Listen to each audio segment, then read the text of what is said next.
Welcome back, everyone. We are now going to officially start HTML. So a quick note up top. If you are brand new to HTML, you've never learned any of this stuff, I'm going to give you a basic foundation. There will be other things that we don't cover that are worth knowing. You can find free resources, or I actually have a separate HTML course that's 7 or 8 hours. Definitely not required, though, to view that in order to get something out of this course. I just want to be clear up front. This is not going to teach you every bit of HTML that you could possibly know. It's going to teach you enough. And on the other side of things, if you have some HTML experience, you probably are not going to get a lot out of this. You can just skip to the CSS, which is coming up very shortly. Okay, so here we go. What is HTML? Well, it stands for Hypertext Markup Language. And out of all of that, the most important part is the M, the markup part, or ML, the markup language. Don't worry about hypertext. HTML is a markup language, and I like to explain this to my students as if you ever wrote an essay, a paper, a poem that was graded by a teacher, often with a red pen, at least for me, where they would go through, my teacher would go through and mark things up. I would write the text, they'd cross things out, underline things, circle things if I misspelled them. We kind of go through the same process with HTML. The whole point of HTML is to take regular text, like what you see here, and mark it up to give it structure. So this is the text of a research paper. Actually, one of my friends here, Mark Korpix, wrote this. Hi, Mark. He's finally a doctor, but this is one of the papers that he wrote, or was part of. I'm sure a million other people wrote it, and they just threw his name on it. But anyway, it's text. But there is some underlying structure that we could add in. There's things like potentially links that we might want to add in, bold text, italicized text, paragraphs of text, headings. In fact, this is what it would look like if it was marked up, and this is how it originally looked on the web page where I found it, where all of this text is still there, right? Predictors of pneumonitis in combined thoracic stereotactic body radiation therapy and immunotherapy, that's all there. But now it's been made a heading. All the names here, including Mark C. Korpix, all those names have been turned into links. We have what's called supertext. See that number 3, the number 1? Here, it's just a regular number, 3 and 1. We used, or somebody who wrote this, the web page, used HTML to mark those up. Here's a heading. Here's different paragraphs. We have bold text. So you can see that there's a lot of stuff going on. There's structure added to this document. And that's actually what HTML was originally created for, the sharing of research papers across universities and the ability of it to provide a structure to those research papers. So when we write HTML, we'll take text and add markup, we'll add HTML into it to then transform it so the browser knows to make this a link, to make this a heading, to make this a paragraph, to make this bold, and all that stuff. Which is exactly what my next slide says. I got ahead of myself here. Make this text a link, make this a heading, make this a paragraph. That is the sort of thing that we tell the browser to do with HTML. So here's an example you probably might be more familiar with compared to a research paper on radiation oncology. Reddit.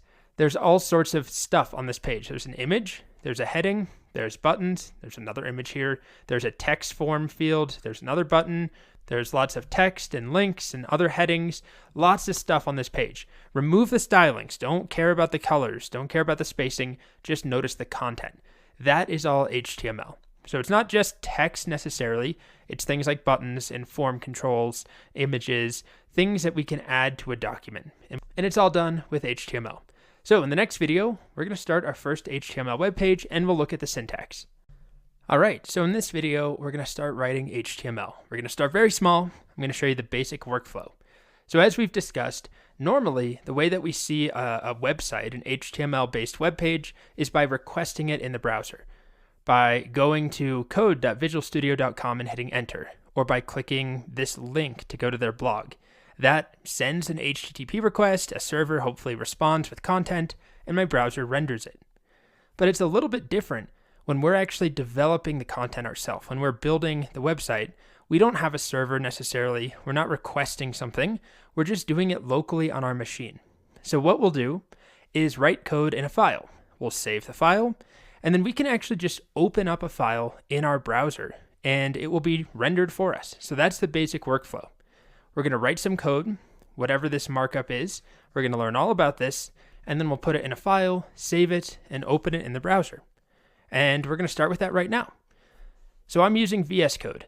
I've made a new file here called demo.html. Why don't I just go through that process one more time? I'll make another new file. I'll use the shortcut Command N. I'm going to save the file, and I'm going to give it a name, and it should end in .html. That's the extension to tell the browser and to tell the text editor that it contains HTML. So I'll call it firstpage.html or something like that. And you can see that it detects in VS Code that it's HTML. And I'm just going to write my very first piece of HTML. We're going to learn exactly what this is, but I'm going to type exactly what you see there. So a less than sign, H1, a greater than sign, and then VS Code auto-completes the rest for me. If it doesn't do that for you, then just type the rest. Less than, / H1, greater than sign. Okay? And then in here, I'm going to put some text content. Hello, everyone. Something like that. And I'm going to save. So I'm saving right now, Command S. By the way, VS Code, if you ever see that circle right there, it means you have unsaved changes.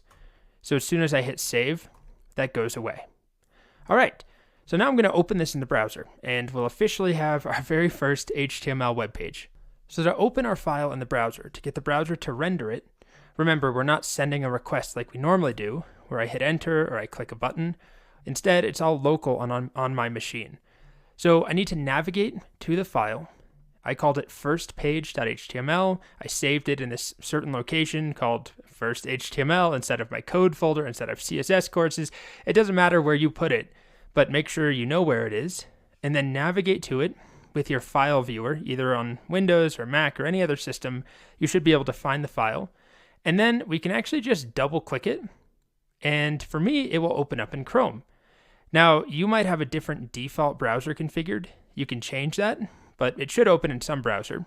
The other option is to drag it into your browser, or you can go File in the browser, File, Open, File, and then navigate to the right file, and you can open it that way. So that's the basic process. Now I have my file open here. I'm just going to make this full screen. And I'll zoom in and some post-production. You can see my URL here. It's not an HTTP URL. There's no www.com or anything like that. It's actually on what's called the file protocol. It doesn't really matter. It just means that it's local on my computer. If you went to this URL, you're not going to see anything. It's going to try and find a folder on your machine under my username, /courses, /CSS course. It doesn't exist, I assume, on your computer.